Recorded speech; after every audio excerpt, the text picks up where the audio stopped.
Miss Karen Russo's on here. So Karen is big with Optimus Resist, and we're working with LD3, LD8, for Optimus, North Scottsdale Dems, South Scottsdale Dems, all collaborating together, as we all should be, for the No Kings rally this Saturday here in Scottsdale. We're doing it in Old Town Scottsdale, right? Some people are saying it's not officially Old Town. Well, it's in front of PF Chang's on that corner, Camelback and Scottsdale. So we've had rallies there before. About a year ago, we had the Women's Rights Rally. We got 800 people in a matter of 4 days. Again, all in collaboration with a whole group, multiple groups. And we obviously are working in really good conjunction with the police force to make sure that we have some good presence there, and they've been wonderful and really working with us. They had a little goof up and they fixed that, and I'm very grateful for that. Jennifer's still looking with her side eye, but I'm still angry. She's still angry, but we are now, our count is about 600 people, and we know there's a lot of people that are not going to register, that just show up as is customary. So I wouldn't be surprised when we could push 1,000 people. It's going to be a really great community building event, and I've gotten extra big speakers for this one from Costco. So we're going to have some good rally music. It'll be a good time, 8 a.m. to 10 a.m. You can park in the mall, by the mall. You could also park like behind Chipotle on that that would be the northeast corner back there. And there is scatterings of shade. Again, thankfully it's 8 a.m. I know Raquel and many others. Hydrate though, and wear a good hat. Yeah. Please. Yeah. So Karen, thank you for your help with that, and all those on here that have been collaborating to make this a big successful community building event. Yeah, and I'll just say for the group, it's like I live a 10-minute walk away from that corner. And I think what's great is we're going to be out in front of joggers and bicyclists. And there's a lot of activity in the neighborhood of people who I think could be very receptive, but may not be the usual crowd of super engaged Democratic volunteers. So I think it's going to be a really auspicious time. Yeah. A reminder, if you're able to bring a sign, we'll have some supplies for signs, but by no means will we have, enough for 800 signs or something. So try to bring a sign, short and simple. I can't tell you how often people are coming with signs about this big, and it's like a paragraph of what they're mad about. Don't do that. Like a max of 4 words, like bigger is always better when it comes to signs. And remember that they're driving by at 40 miles an hour. They're seeing a sea of signs. The only ones their eyes can even read are the biggest of signs, which I will tell you, if you all know, Chris Fleischman is a good friend of ours, might be on here, often is on here, and he makes the biggest, best signs. So if there's any badass signs that you see, that is more than likely they are made by Chris Fleischman. They are gigantic.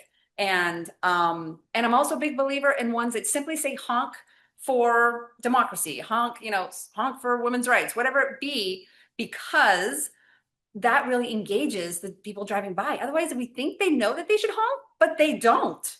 And literally, if I hold out a sign, they're like, oh, that's what I'm supposed to do. I'm supposed to honk. So I hope you will join us down there. But I don't want to waste any more time, because we have someone on with us who is, well, let's just say exceptionally busy. And I also, of course, want to introduce, but her name's right there, but Jennifer McDowell, my co-host, is on, of course. I'm Shada Jaffe. We are activists here in the Scottsdale area. Jennifer actually has recently moved down to Tucson and still gives her heart and her time and her energy to Scottsdale, because she's just so damn good at it. Because y'all need the help, and Pima County has got it. Yes. We are all cool up here. Yes. And so we are lucky enough to have on Raquel Terán with us. We're so grateful. I can't even tell you how long her bio is. It's not that just looking it up.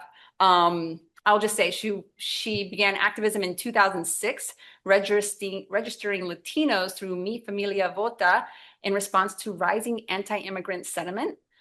She played key roles in mobilizing mass protests in 2011 and 2016. She was elected to the Arizona House in 2018, appointed to the state senate in 2021, elected chair of the Arizona Democratic Party in 2021, and served as the state senate minority leader briefly in 2022.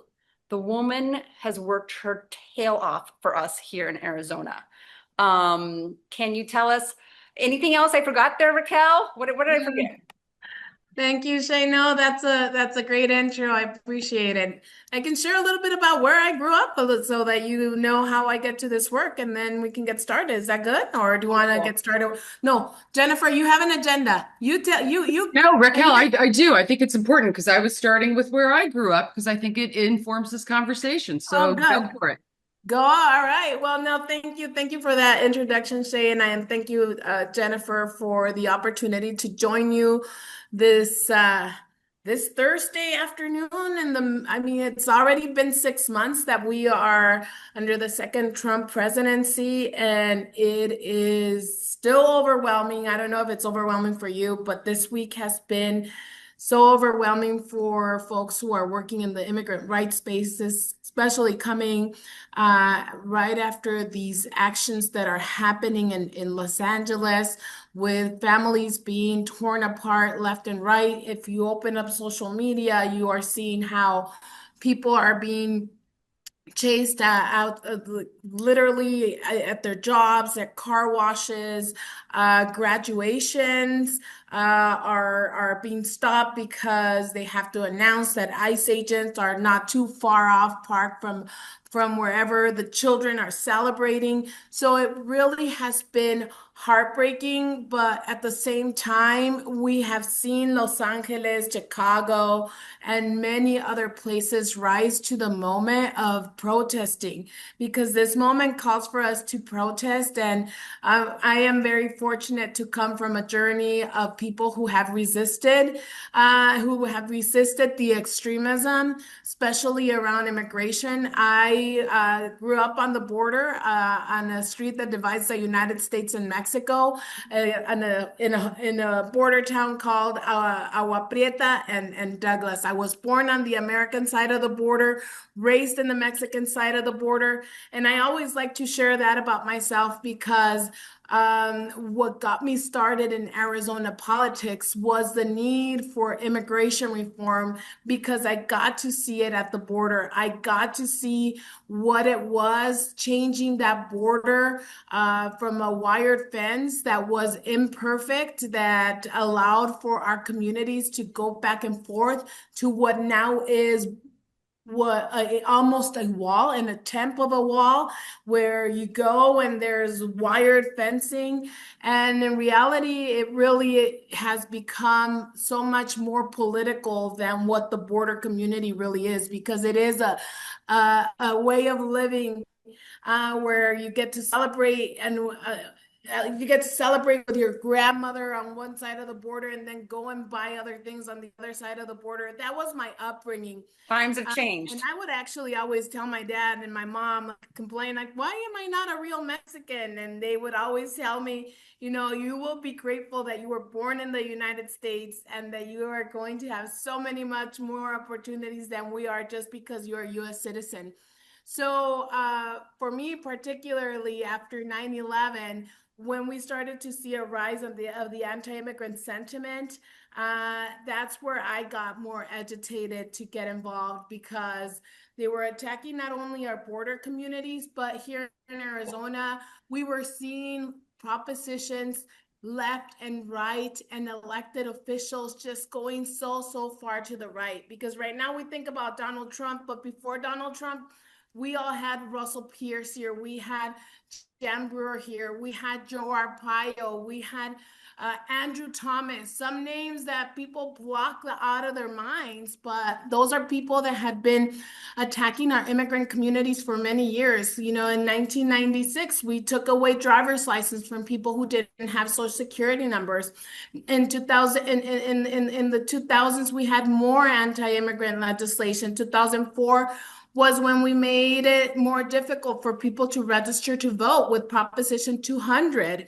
In 2006, we triple the tuition for undocumented immigrants to go to college. So it was not only SB 1070, it's not only Donald Trump, but long ways to say that that was what got me agitated to get involved in Arizona politics. And as you mentioned, Shay, I got connected with Mi Familia Vota in 2006 at a huge march that happened here in the Phoenix area, where we were marching for comprehensive immigration reform at a moment very similar to what we are living now. In 2006, we were marching against a bill sponsored by Representative Sensenbrenner that would criminalize everybody who was here undocumented. So huge marches happened all across the country.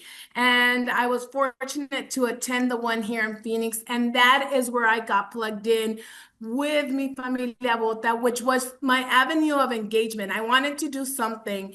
And fortunately, I got handed a clipboard with voter registration forms. And the theme of that march was "Today we march, tomorrow we vote." So we were marching for immigration reform, but we were also marching to make sure that our communities were part of the decision-making process. So I just became involved in the civic engagement world of Arizona. And I am so proud that we have fought back, not only through organizing and making sure that our communities know their rights, that our communities are engaged, but also through building political power, ensuring that Latinos are part of the decision-making process. And I'm also very proud that we have used the third tactic, which is to litigate. So that's a little bit about my journey, how I got started, and I'm looking forward to the discussion. So Raquel, like you, I grew up in a border town. I grew up in El Paso, Texas. Which one? El Paso, Texas. There you go. I was born in 1971, so I spent my childhood going back and forth across the border. I went to a exclusive private school downtown where a number of my classmates were driven over every single day from Mexico. And it was very strange to me to grow into adulthood to find that people in Connecticut were really big, mad, upset about immigrants because I never saw any there. And I grew up in a community at the time was 86% Hispanic. It was not unusual for me to be the only blonde person most places I went. So I couldn't understand why everybody was upset and afraid about it because this was my life. I was going back and forth. This is just what you did. So grew up in Albuquerque, New Mexico, in the Valley. I too was the cool gringo. So we have sometimes a knee-jerk reaction where we just want to say the people who have problems are racist. And a lot of and don't get me wrong, I think that is 100% a factor and sometimes the only factor for a number of people. But other people, it's more of something that they're buying this trope, this pushed out theory that the immigrants are harming their economic situation. And so I'm hoping that you can help us create some better arguments so that we can use those as we engage with our friends and neighbors who want to mimic and say the things that they hear on Fox News or conservative media so that we have better information. We make sure that we're giving good arguments back to sort of hopefully change their perception of things. One of the things that we hear about a lot is that they take money from the system, but they're not paying into it. Now, we all know that here, because we've studied this issue, that even if you're using a fake Social Security number to show up for your work, you are paying taxes into the system. And because you're not even a citizen, you don't then get Medicare and Social Security later. So technically, they're paying more into the system than they take out. Is there a place where we could find sort of like an actual real number? Has anybody ever tried to calculate that so that we could say, look, this is just one way in which immigrants benefit the country? Not that I think that we should be doing it that way, where we're taking their money and then they're not getting any benefit. But can you think of like some study or something that might Yeah, there are plenty of studies, and a place that I rely a lot to go for that type of information is America's Voice. America's Voice has been doing research not only on what is the best way of addressing and talking about the issue of comprehensive immigration reform and how much immigrants contribute to our country, but they have also they have they have led the coalition for the fight for immigration reform, but they have very sensible ways of talking about the issue. So I usually go to America Votes.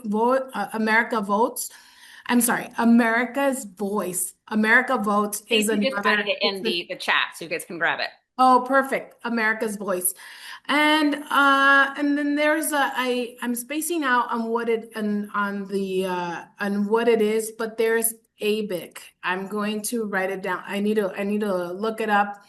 But I think it's important that sometimes it's really challenging when we try to start the conversation arguing with only facts, right? Because when people are already in the mindset that immigrants are hurting our economy, are taking away jobs, it's very hard to win those arguments. So what we have learned throughout our organizing journey is that we usually start with a story of self, us, and now.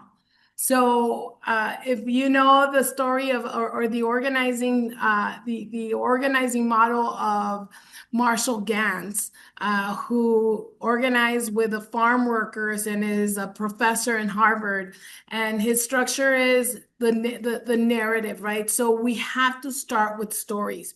First, I like Jennifer, I think it's so perfect to kind of disarm people with just your personal story of how you grew up at the border and how different it is and how that is your perspective. That disarms people very, very often. And it's like, how do you really make a connection with a person? As an organizer, I think that is one of the best strategies. And then when we say the story of now is like of I'm sorry, the story of us is like, what are our communities living through right now? Like, we are seeing these people who are being separated, sharing those stories of what we get to see on social media. And unfortunately, the right has put so much money into making this issue so far to the right that I know it presents a challenge. But we as leaders, as activists, it is our job to make sure that we bring it back to the humanity component. And the story of now is like, what can we do now? So having a clear avenue of engagement. But I would recommend. Although I want to push back on that for just a second, because I think that I'd love to say that worked. I've spent the last 17 years working on campaigns in that CD1, Scottsdale, PV, the old LD23, now LD3, LD4 area. And I have found, this is my personal experience, the few people that I know, because there aren't that many Democrats, I pretty much know them all in that area.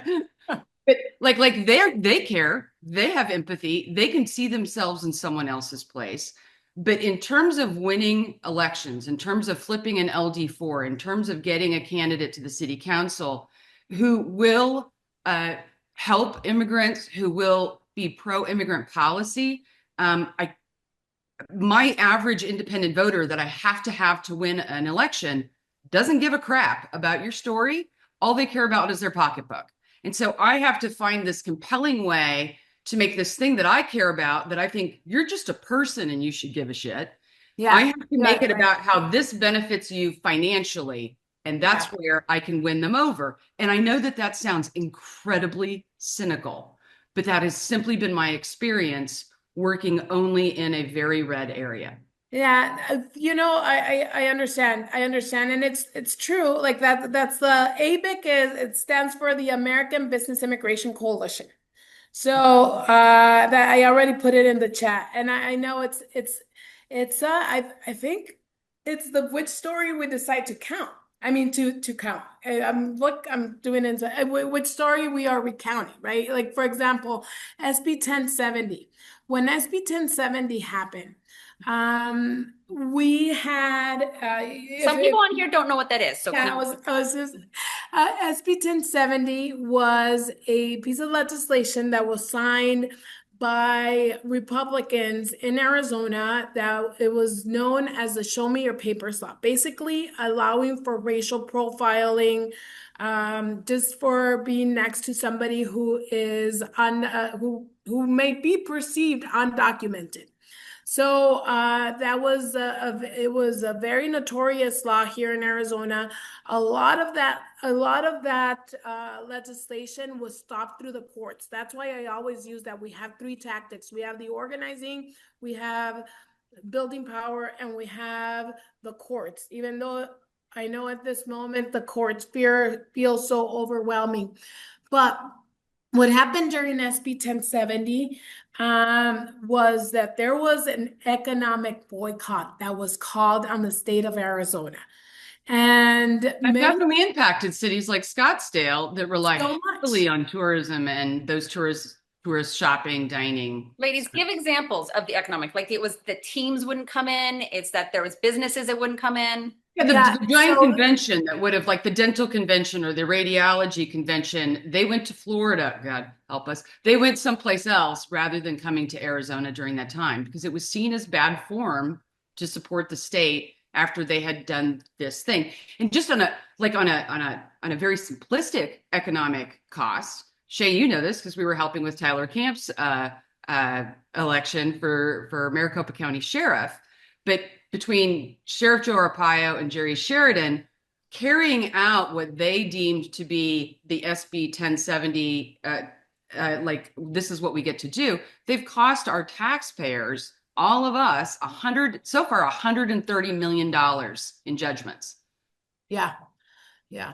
Well, That's a hard cost right there. I think like those are two good examples. So SB 1070 was like there was an economic boycott. One, there was a call for the boycott of the state of Arizona, just in general.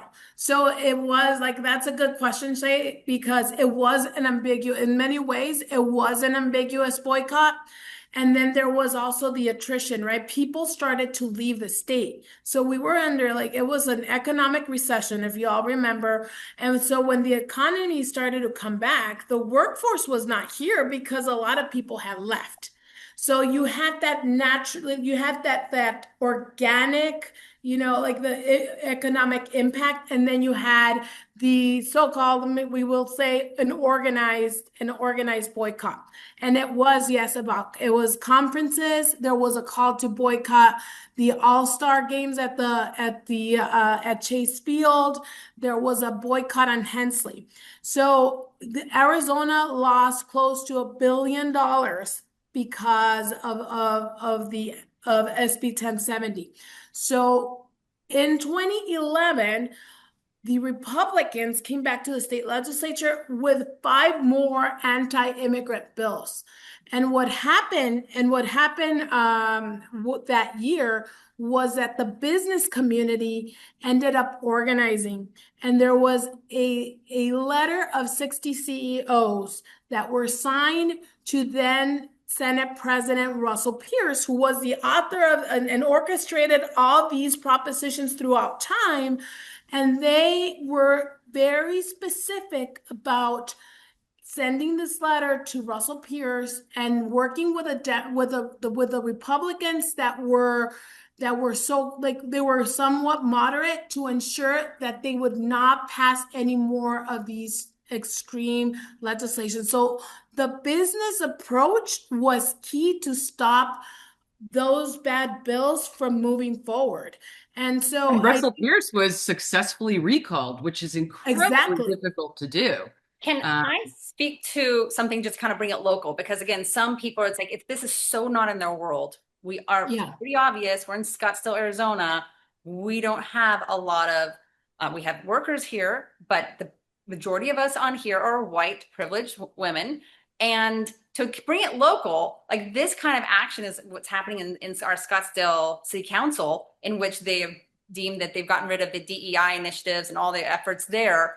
And there's a big concern that it will cause an economic impact on us because businesses will say, gosh, we don't know that we want to, will sports teams and businesses want to come to Scottsdale and relocate their businesses and their employees to a city that has a very clear, well, we hope it won't get out. We're hoping to change things in the near future, but this has a real economic impact and businesses can make a big impact on this. And that's what we have to choose this. We have to, as organizers and as activists, we have to choose our target. So do we want to target the Republicans that will never listen to us as immigration advocates, or do we target the business community and start targeting that? Like, that's why the boycott works, because the business community reacts. And so it's a very heavy action, and that does that. Like, at the end of the day, like it was controversial too, because you have unions like Unite Here who organize the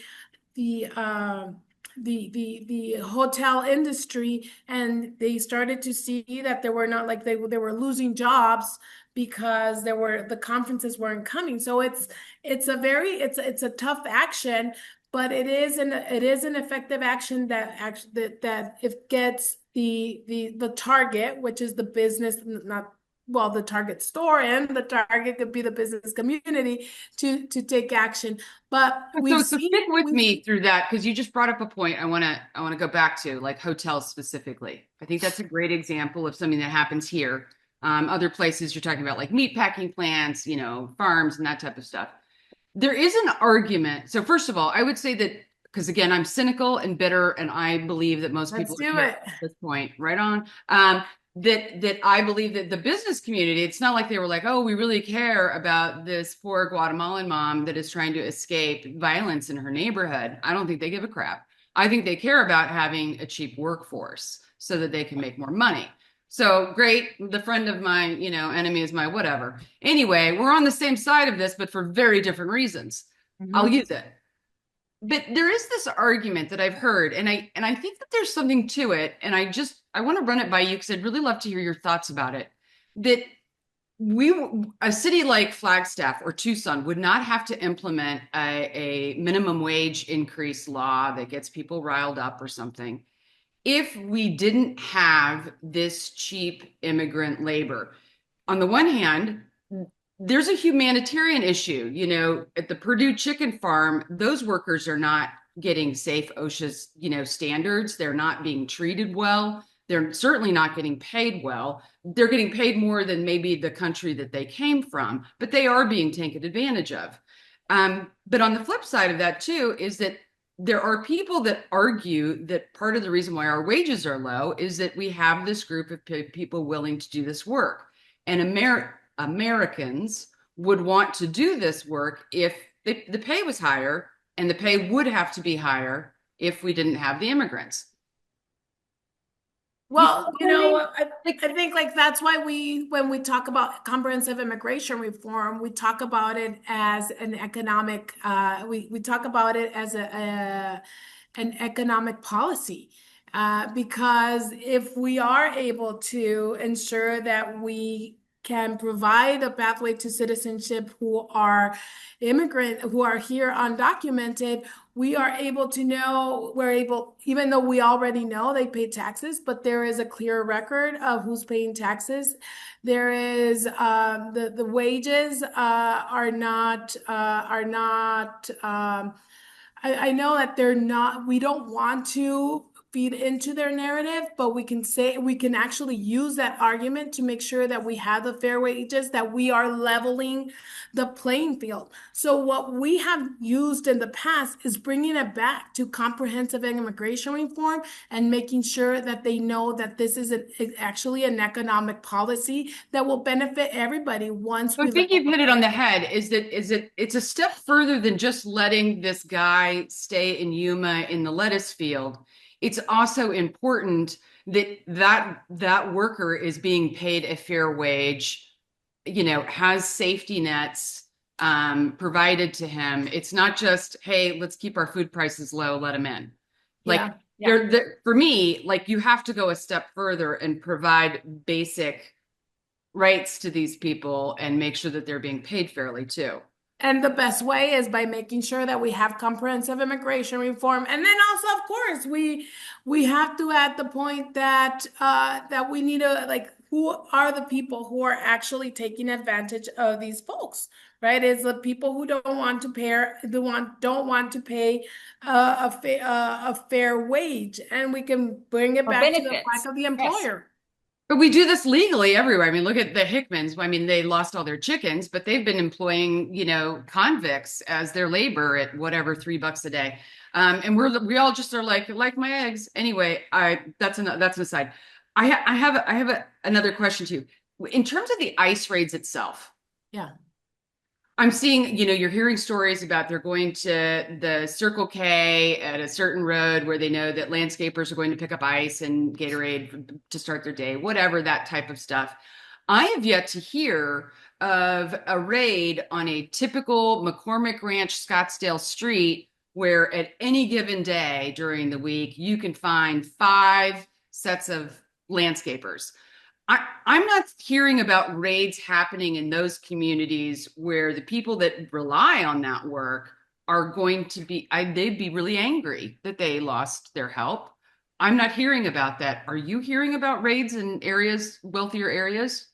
Well, we came into this week with the understanding that there were more warrants issued than usual for raids happening at companies that have been previously audited. That's why many of us put out an alert to our communities that we may be seeing a rise of workplace raids.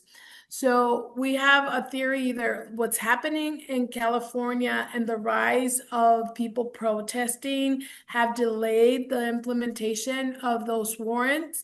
But then we've also seen, so that's one thing.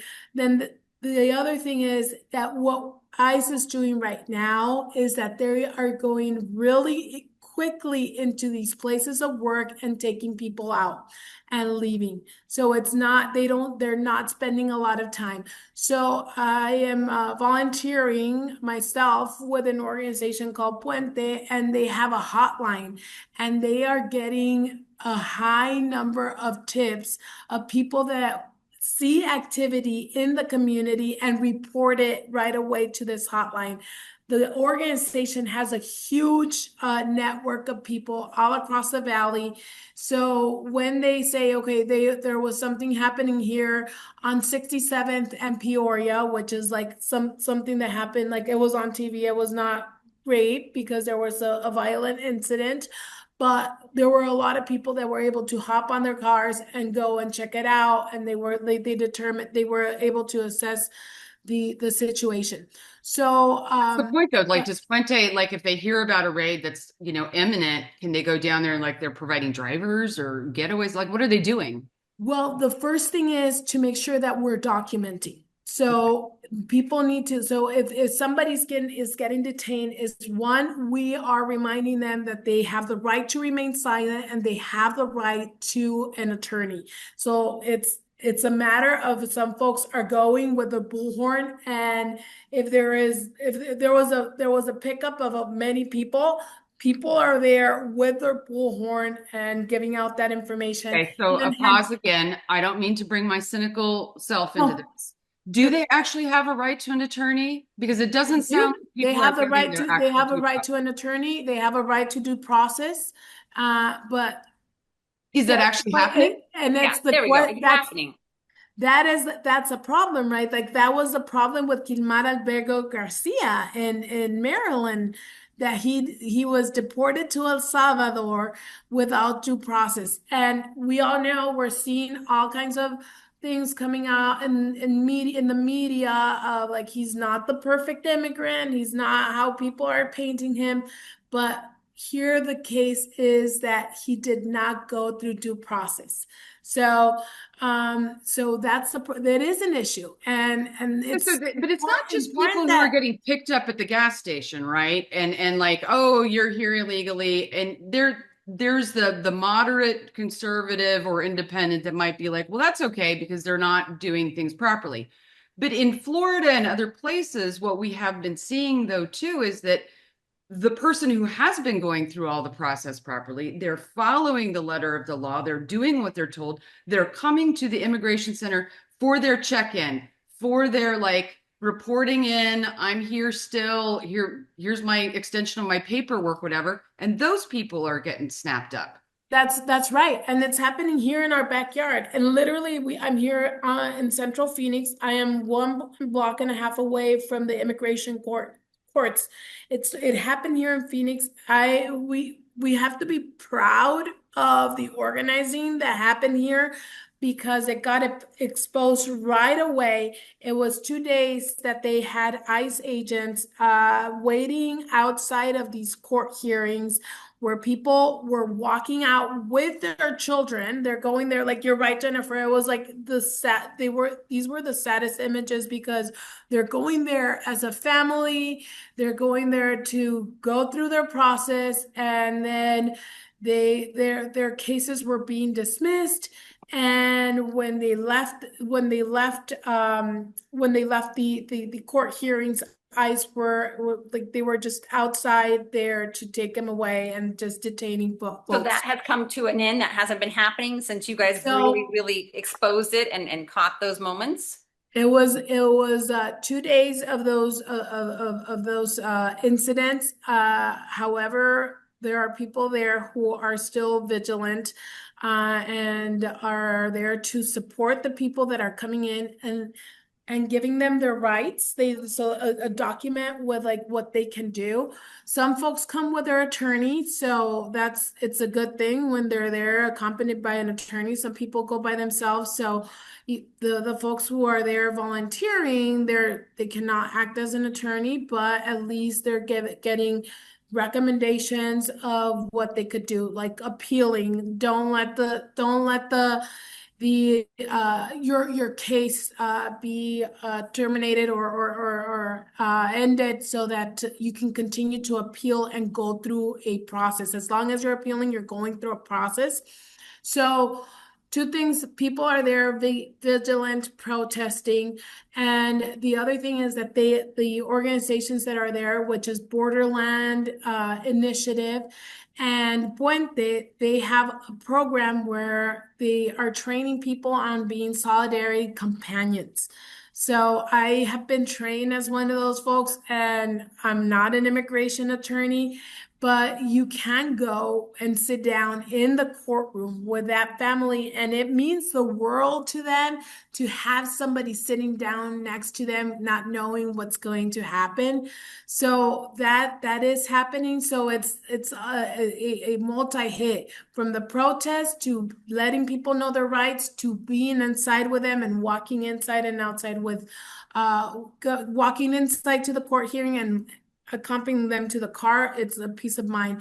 The other tactic I know that in Arizona, like we're kind of, despite Katie Hobbs being our governor, Donald Trump is good buddies with a lot of Arizonan politicians. And so I don't know that he would try to make this political point here the way that he did in California. But I think the thing that's really got me, like, I mean, I weathered the Project 2025 stuff. And the talks of like, we're never going to have another election. Like, I've been pretty like sublime and like, I'm okay. I'm all right. It's going to be all right. The fact that Donald Trump not only called out troops to California, that's problematic on lots of levels. Where it goes into terrifying is that I'm reading that some of those troops are now assisting ICE agents with the arrests. And I'm not sure if like everybody really understands like the actual implication of that. The president of the United States is using our military to arrest people on the streets. Not all Interesting. Not It all is literally authoritarianism. I mean, like mind It's blowing. it's definitely not about safety, right? This is Scary. it's a fear tactic. It's a fear as a political tool. Really, this is very calculated. And I did see that Senator Lauren Kubi is in the chat. I do want to, before I go on, like I want to give a huge shout out to Senator Kubi and many of our other legislators because we in Arizona always show up in very unique ways. And when this started happening at the courts, activists made a call to people to come out, and we had our legislators come out. And what happened was that they were the ones who were becoming the solidarity companions.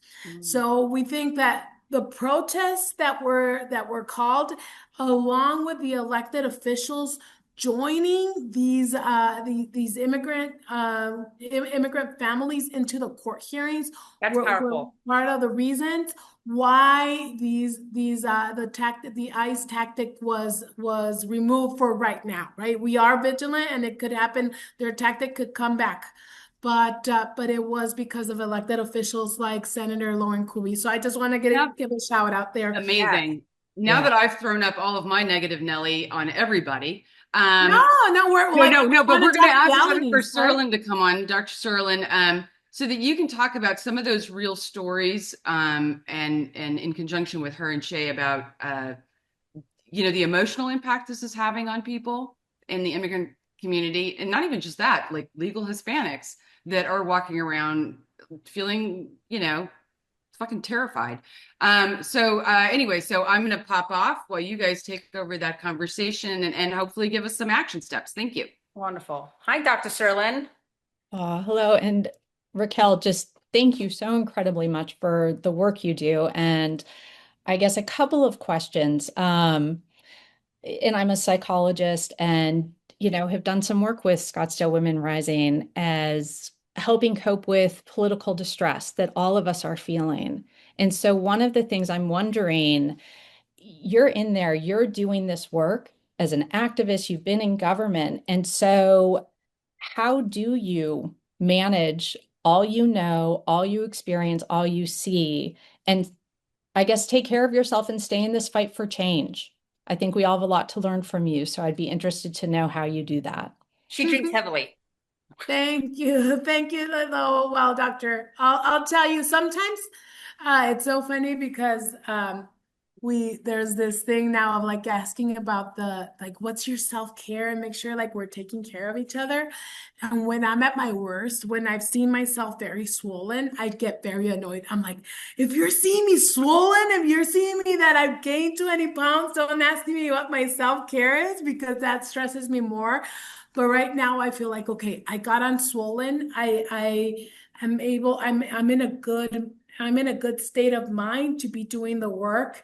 I personally have used that tapping therapy. I don't know if you like tapping my head. It's like you're nervous, it calms your nervous system, and using positive phrases where I recognize the anxiety that I'm going to have. So even before I speak, I did it before I jumped in, and like, even though there's a lot happening right now outside in our community, I know that the message that I'm going to deliver will be clear. And so like I want to, like, it depends, right? But I use that, somebody taught me that tapping therapy, and I try to use it as much as possible to calm down, because at the end of the day, when we are out in the community and you're supporting immigrant families, it is very stressful, because I think Jennifer asked the right question: do they have rights, right? And it's like our basic constitutional rights, but they're so hard to follow. Like, it's so hard for these constitutional rights to be followed right now. And also, it's easy for us to say, don't say anything. You have a right to a lawyer. First, we don't know the intimidation tactics that they will be Yeah. using against a person, Yeah. right? It's just to think about having many people who are law enforcement around you, many people are playing mind games around you. You don't know. So it's easy Well, to and let's just not assume remain some of these silent. people have children, and your first mind just goes to, where are my children? Who's going to take care of them? Literally, who's going to pick them up from school today if I'm getting arrested? Like, it's just, I just can't even imagine. I know some of us have seen some of the videos of moms being taken away, and I just can only imagine the stress in that moment. So yeah, you have this intimidation around you. I don't know that they could think clearly. How could anybody think clearly at that moment? And then the second thing that we're telling them is like, you have a right to an attorney, but you know how much an attorney costs? It costs like thousands. It really is about $15,000 to $20,000 per case. So you're I want talking. to ask something about that real quick because I don't want to forget, and we're getting Yeah. close to being over time. But is there an organization that we can donate to? I'm sure that there are many, many wonderful attorneys that do discounted rates, pro bono work. Is there? I'm a huge fan of Arizona Law in the Public Interest and the work Yeah. that they do. And I don't know if they do anything. I believe they do some work around immigration, and that is an amazing organization. So I would say that would probably be one organization that we could donate to that is doing work on behalf of immigrants. But is there any others? Because the truth is, some of our listeners are doers and some are donors. And I'm a big Yes. believer that we need all of them. And there's going to be some people who are going to show up and ready. And then others are going to be like, no, but I will write my $500 check. So where should that $500 check be written to? At this moment, I'm gonna call for support of Puente because they are the ones who are taking on, they're staffing the hotline. They are the ones who are working with the volunteers and the lawyers to make sure that if somebody is detained, that they are one, located, two, they're supporting the family, and three, that they make sure that they know their rights. So I will put the link to the organization in the chat. And the other one, it will be Borderlands Initiative, and they're the ones who are right now working directly with these immigrant communities who are being impacted by the raids. But there are so many organizations that are doing great work. I'll tell you that unfortunately the fact that we have the experience of working on this, like during these type of extreme anti-immigrant environments, it makes it so that we have the experience of how to respond. So a lot of organizations are doing Know Your Rights. We're doing Know Your Rights forums. We're doing power of attorney fairs. Right now, Shay, you mentioned if somebody is detained and their kids are in school, what happens to their kids? Well, there's a power of attorney form that's very easy to fill out that gives power to somebody to make sure that your kids are getting picked up or that your finances are taken care of in case you are detained or deported. So a lot of organizations are doing that type of work, but I'm going to put these two orgs that are doing some of the work and the additional rapid response around ICE and the courts. I want to just motivate us. I'm a big believer in, like, we can hear it and like, oh, okay, that's good, that's great, and then we go on with our day. Right now, we have a small but dedicated, powerful group of people on here. I know a lot of people don't come on live because it's more like a podcast, and so they listen on later on. But I'd love to see a quick show of hands. Who here could be in for $50?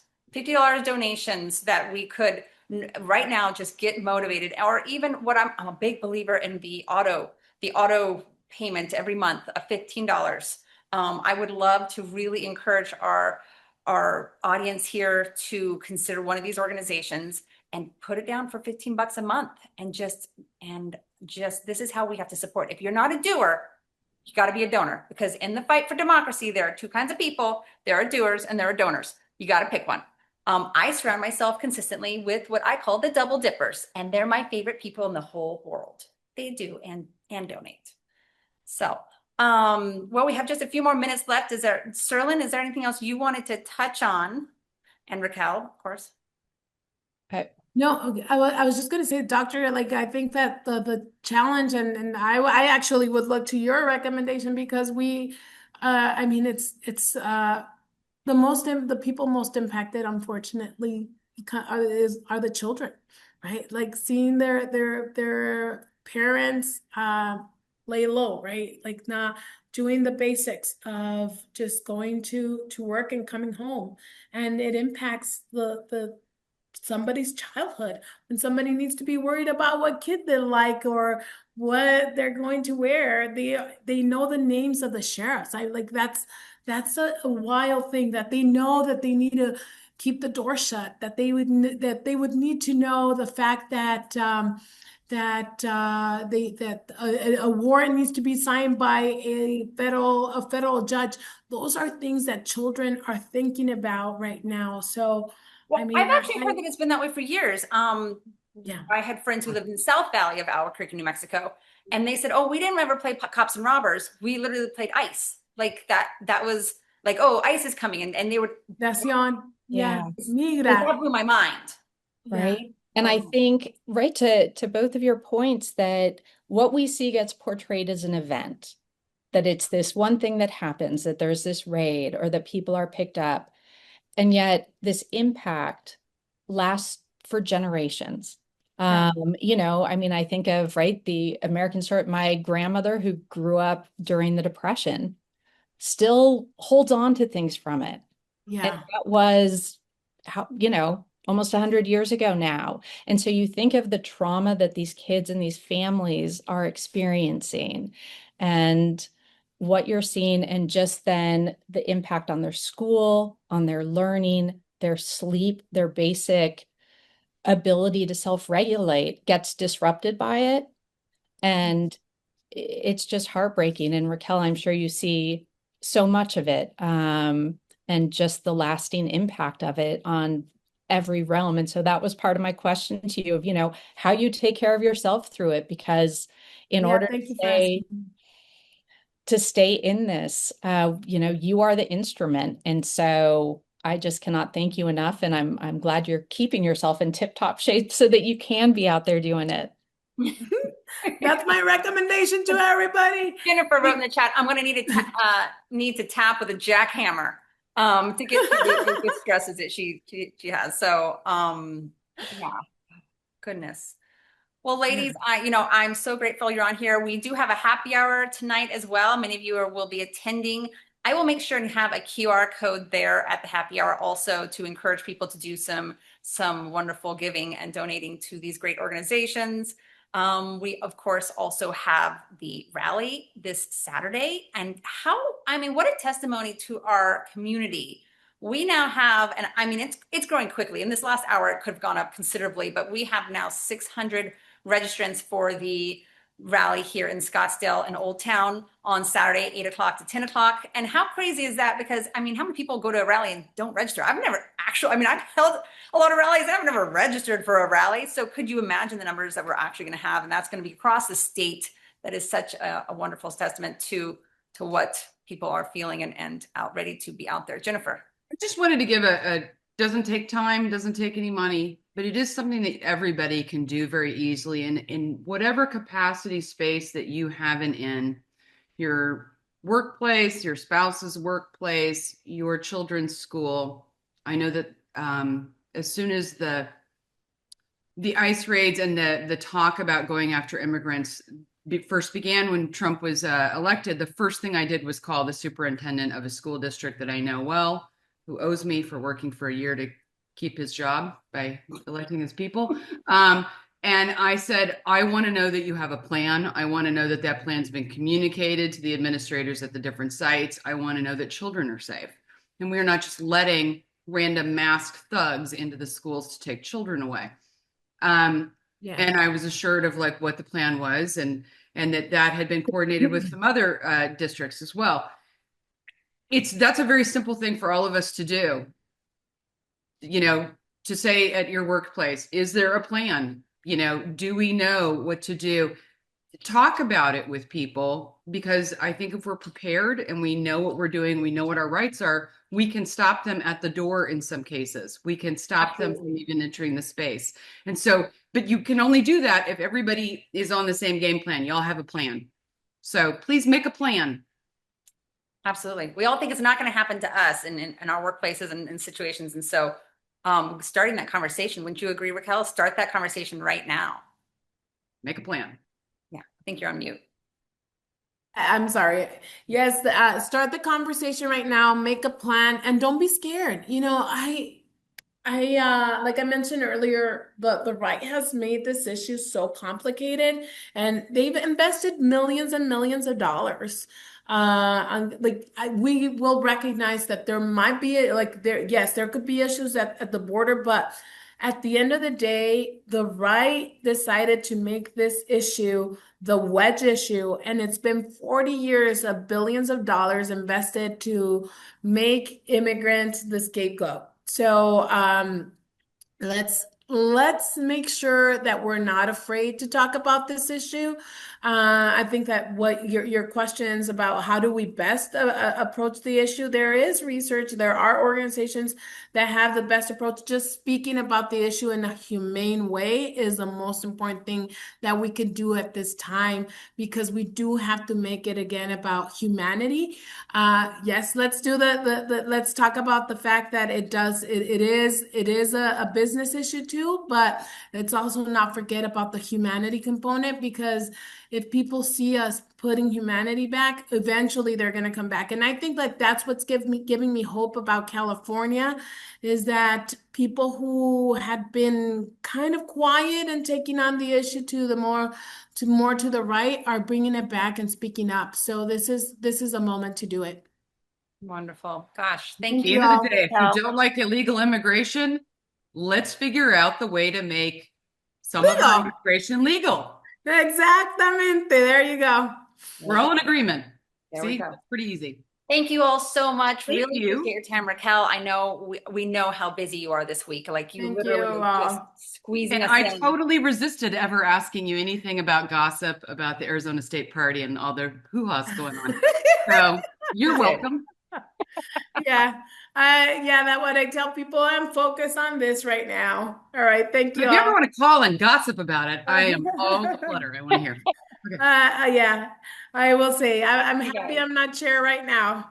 Yeah. All right. Exactly. Thank you Bye. all so much. We appreciate you joining Hey, us. excuse me. Are you guys taking questions? I'm a caller from Oh, Germany on the so- phone. So sorry, we actually don't. We do have quite a few hands. We try to keep it exactly at 1 hour. But I was going to say every 2 weeks we have a special guest speaker on. Thank you, Raquel. Thank you so much. We have a special guest speaker, and then 2 weeks later we will have what we call the Troublemakers chat, and that is a chat where we can all talk amongst each other about whatever it is that we want to talk about. But if you have a specific question that you want us to get to Raquel to see that she can answer, we're happy to do that. Okay.